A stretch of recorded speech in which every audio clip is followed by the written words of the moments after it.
Hey everyone, it's James at Urivo. I'm here in Chelsea, one of Manhattan's more eclectic neighborhoods. 3 of the 4 boundaries for Chelsea are pretty well defined. To the west, you have the Hudson River, to the east, you have 6th Avenue, and to the south, you have 14th Street. The northern boundary has always been a little fuzzy, and the development of Hudson Yards hasn't helped. Personally, I would consider Chelsea to fall off around 30th Street. That's where the buildings get taller and it starts to feel more like Midtown, but you can't paint Chelsea with a broad brush. Depending on where you are, it's gonna feel very different.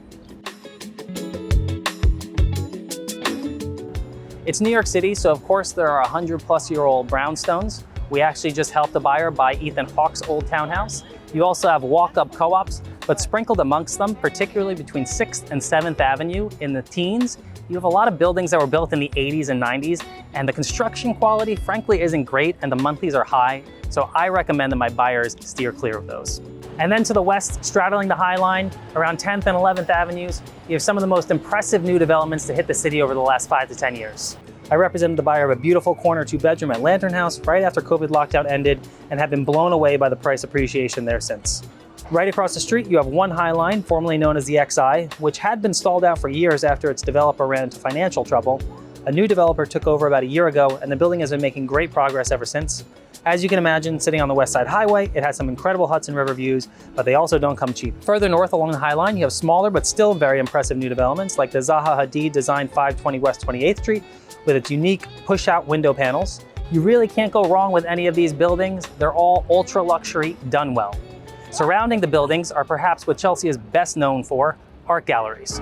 While their sparse white boxes might be intimidating, they're all basically mini museums and you can pop in, and best of all, they're free. The larger galleries often host full-on shows for their artists, but again, with them being free, sometimes there's quite a line to get in.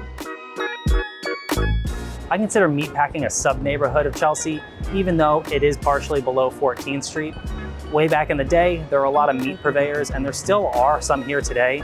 In the early 2000s, it's where you found a lot of clubs, but over the last 5 or 10 years, it's become a lot more upscale with a lot of expensive shops and restaurants.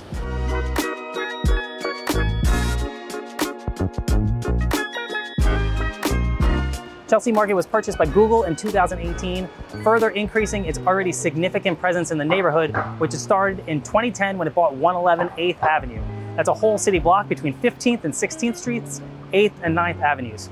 We've had the pleasure to work with a ton of Google employees over the years, and we look forward to helping Google continue to make Chelsea a vibrant place to live and work. Not far from Chelsea Market is Little Island, a park floating on the Hudson River and sitting on what look like little golf tees.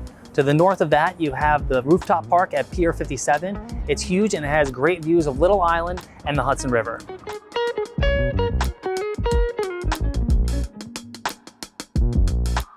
Obviously, this is New York City, so there are tons of restaurants, but there's only one Chouquette. It's my favorite restaurant in the city. Do yourself a favor, sit down and order the Labneh and the Frenna. Better yet, order 2. I've seriously considered having a meal of just those 2, bread and dip. Personally, I don't need any other restaurants in the neighborhood, but if you're unlike me and want some variety, there's Bathtub Gin for cocktails, Cafe Chelsea for French, and while it's technically 1 block north of my 30th Street cutoff, there's the classic Pizza Suprema. And perhaps Chelsea's biggest draw is the High Line. If somehow you don't know it, it's a park built on elevated train lines that were abandoned in the 80s. It runs from Gansevoort and Meatpacking right up to 34th Street, right into Hudson Yards.